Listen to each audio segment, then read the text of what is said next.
Hi everyone, this is Myers Leonard. I'm live here at the 2017 NBA Finals, joined by Deron Williams and Kyle Kover. First of all, how you guys doing? Doing good.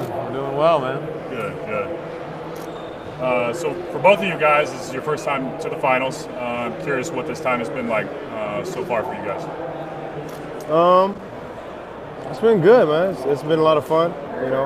Obviously the first game wasn't fun, but Sure.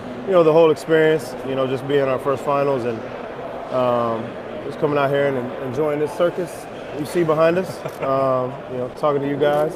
But it's just a special time for us, to be playing this late, into Sure. the season. Yeah, Kyle. Yeah, man, it's been great. This is my 14th year in the NBA and first time being in the finals, so just trying to soak it all in. Like Deron said, obviously the first game wasn't the game we were looking for, Right. but I think just to be here and absorb all this is good. Yeah. So throughout your careers, you guys have both been offensive threats for other teams. Kyle, for you particularly, floor spacing, the ability to shoot the ball. I'm curious, with such a high-paced game, what you saw in Game 1 that maybe you guys can do better to try to exploit Golden State's defense. Yeah, I mean, well, they're a great defensive team, and they do a good job of covering space and not leaving a whole lot open. I thought, in transition we could be a little better. Our spacing could be better. Our weak side actions could be better.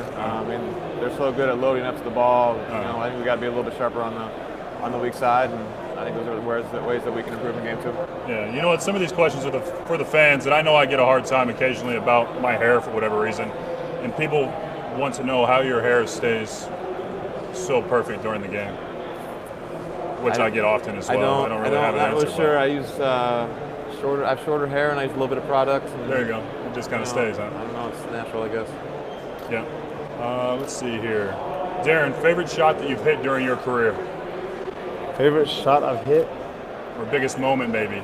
I know you've had a lot of them, obviously, but yeah. Is there one that sticks out to you? Last year I hit a game winner against Sacramento, I think, in Dallas. That was a pretty good one. Because I don't think I've ever hit a shot as time expired to win a game. I've hit some game winners with a second left or something like that, but that one as a time went out, so that was a good one. Kyle? Favorite moment? Shot? Yeah, What'd you say? Shot, moment, whichever. Yeah, I don't know. I've hit a couple, I guess, at the buzzer, and those are always fun. Yeah, always fun sure. to do. Yeah.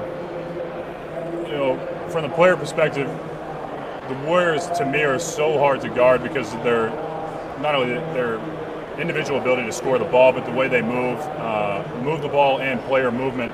What are the focal points, I guess, in your guys' scouting report going into Game 2 to try to minimize their effectiveness? Well, like you said, I mean, they don't run a lot of sets, but what they do is they move well without the ball. They cut, they screen for each other. So you just got to be as physical as possible. I think they were more physical than us in Game 1, so we need to be the ones that hit first in Game 2, are more physical with them, make things harder for them. What would you say it was like to come into a team that was a defending champ from last year during the middle of the season for both of you? I think at first you're really excited about the opportunity. Obviously, it's a great team. Right. They wanted us to come in, which feels good. I think my mindset was just, I just want to try to add to what they already have. You're not trying to change the team. You're not trying to make anything about you. You just want to add to what's already been happening. And so that's kind of been my focus. Yeah, I mean, it's similar.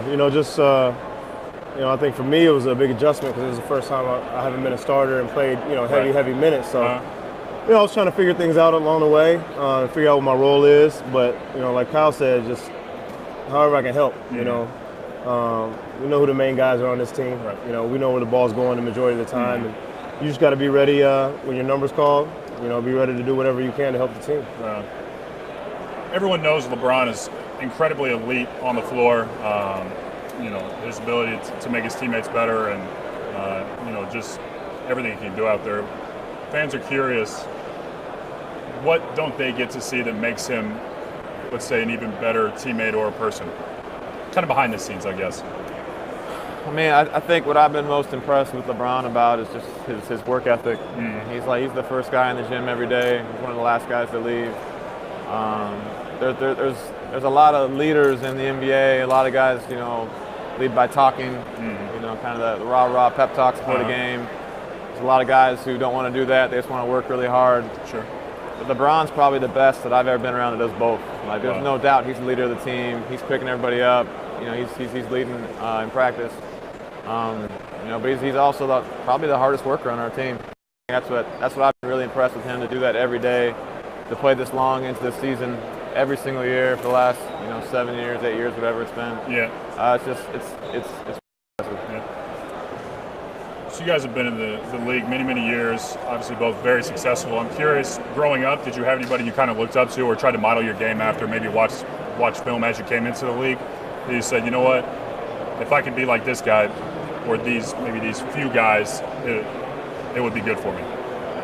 Yeah, I mean, I definitely had a couple guys that I watched growing up. You know, I watched a lot of the bigger guards growing up. You know, Jason Kidd, you know, Gary Payton, Sam Cassell, you know, those guys like that, and tried to, you know, take a little bit of each of their game and definitely watch film on them, watched a lot of games growing up, and really looked up to those guys in their games.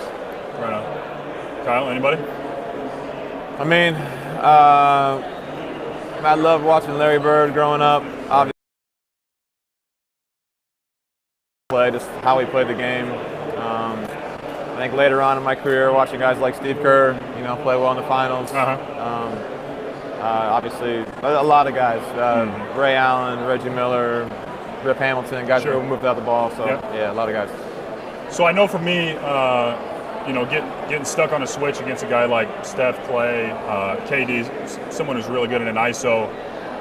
You know, I'm just doing my best to stay in front. I'm curious what it's like going into a game for you guys, guarding such elite level players out on the perimeter. Well, I've been doing it my whole career, so it's the norm for me. Yeah. You know. It's so tough, man. Approach, guys, I mean, guys are really creative nowadays. You Right. know, it seems like just there's more moves, more crossovers. You know, you look at Kyrie and what he does out there with the ball. I mean, guys just dance with it, and so you just got to try to stay in front of them. You know, and guys can shoot now, so you know you can't back off. And so you know, it's kind of like pick your poison. Yep. Right on. Well, guys, appreciate your time. I know it's a busy time for you guys. Good luck in Game 2, and see if you can get this thing back to 1-1 headed to Cleveland. Appreciate it, man. Thank you.